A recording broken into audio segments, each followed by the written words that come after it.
Review copy provided by NIS America. For more information on the game, visit the link in the description down below. Greetings, gaming citizens. Mike here.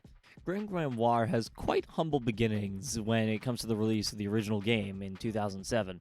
The developers at Vanillaware were huge fans of the popular real-time strategy game StarCraft, and let their passion flow into the development of what would become a fantasy, side-scrolling RTS inspired by the popular esports title. Because the developers were also working on another project called OnceMore at the time, they were low on funds and eventually had to take out a loan just to keep the company standing.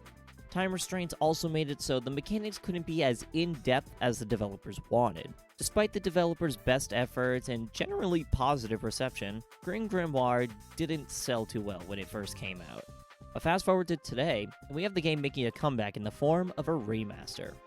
After years of honing their storytelling and world-building skills through games like 13 Sentinels, Aegis Rim, and the aforementioned OnceMore, it seems that Vanillaware is giving GrimGrimoire another chance, but now with improved mechanics and closer to the vision the developers had with the game back in 2007.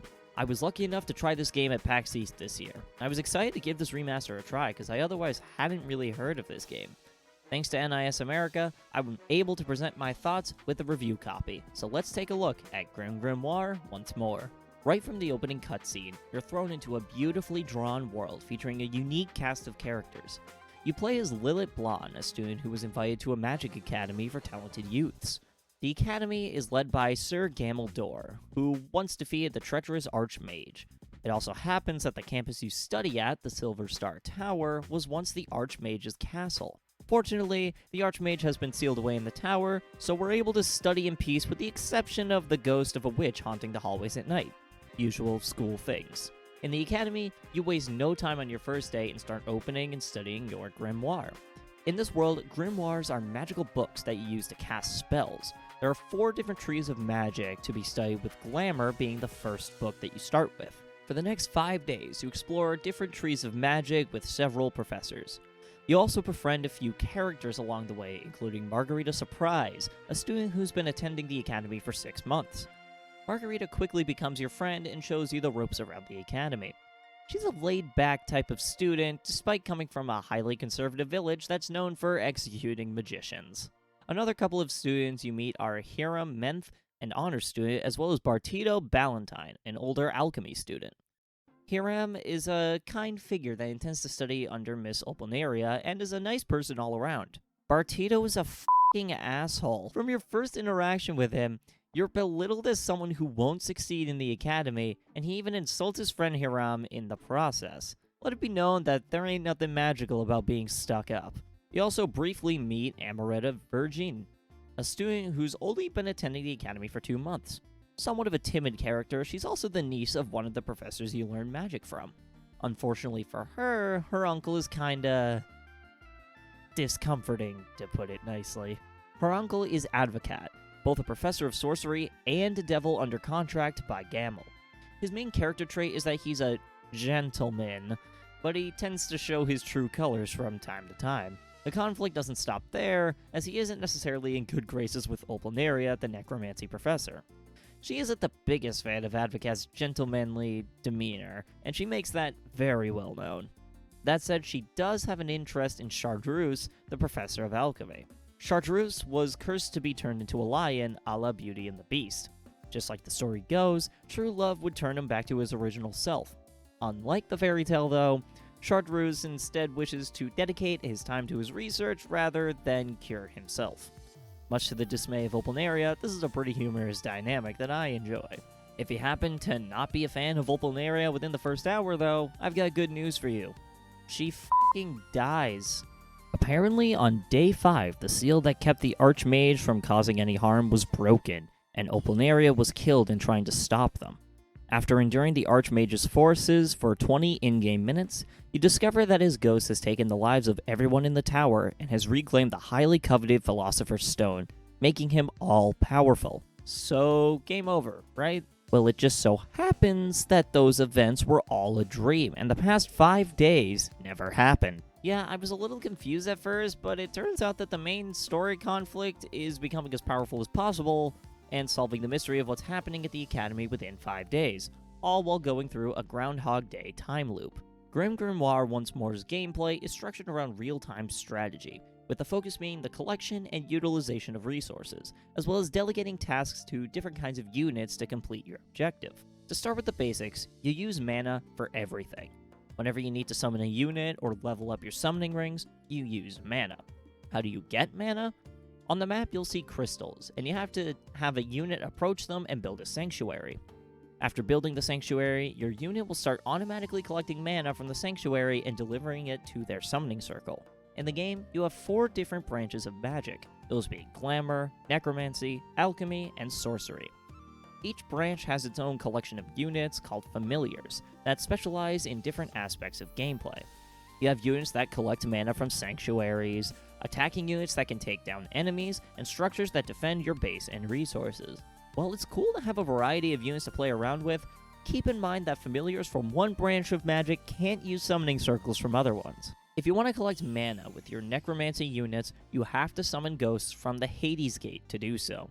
Ghosts can't collect mana and bring it back to the fairy ring with the elves. It may seem a bit overwhelming to talk about all these types of magic you can use, but fortunately, the game does a great job of showing you the ropes of each branch's familiars and what they can do. It's also worth mentioning that in every level you play, you don't have to manage all 4 branches of magic at once, as you're equipped to specifically use 1 or 2 branches at most. This level structure allows you to gradually refine your understanding of all the branches of magic without overwhelming you. As I said before, this is a remaster from a 2007 game, so what improvements and changes did Vanillaware make? Well, to continue the subject of the summoning of units, we have skill trees. Each summoning circle has its own skill tree where you spend coins to boost the abilities of certain units. These upgrades can be anything from fairies moving faster to improving the attack of your fighting units. But how do you get the coins to do this? That's where the new trial stages come in.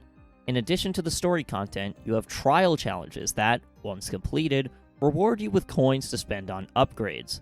If you're having a little trouble at a particular stage in the story, it might be helpful to complete a few of these to power yourself up. Another new feature is Grand Magic, a powerful ability that can only be used once per stage. What does it do? You have 4 different ways of using this divine power. Depending on what the situation calls for, you can unleash a devastating attack, gain mana, turn back time, and restore allies' HP. It is worth mentioning that if you get a game over without using Grand Magic, you have the option to use it and turn back time to before you lose the battle. The last, and probably most useful, feature is the fast forward function. Sometimes there just isn't a lot happening on screen, and you just want to collect some mana and strategize later. When you hold down the right trigger, time will speed up so you don't have to wait so long to summon what you need. This was a really nice feature when I was just waiting to summon units, but make sure you pay attention to what's happening around you so you don't fast forward into a sticky situation. One thing I do have an issue with within this game is the level design. Don't get me wrong, working on defending a more vertical-oriented landscape can be fun and challenging, but it mostly feels like the same at each level. While sure, you may occasionally have obstacles like the red pillars that block regular units from passing until a dragon destroys them, every level has the same rows of land to walk through and stairs to climb. There really isn't any variety in the design, so your strategies will ultimately end up being more of the same for most of the levels in the game. While I have not played the original game, GrimGrimoire OnceMore is a fantastic RTS that combines familiar combat mechanics in the form of rune-based weaknesses, similar to Pokemon type matchups, with defensive gameplay that is reminiscent of games in the tower defense niche. The story, as brief as it may appear at first, is well structured around the 5-day time loop and creates an interesting conflict in having to relive the same days, but with knowledge of previous interactions with characters carrying over. As such, you're able to piece together character profiles for those you interact with as you move through the game. As a remaster, this game drastically improves the quality of life by not only enhancing the gameplay to be more in-depth, but also introducing new features that heighten the strategy necessary to succeed, like the skill trees for all the branches of magic. If you enjoy RTS games that put a large emphasis on gameplay while also providing a good story, I highly recommend GrimGrimoire OnceMore. The game is available now on Nintendo Switch, PlayStation 4, and PlayStation 5. Once again, thanks to NIS America for sending over a review copy. That's all for me, so I'll see you in the next one.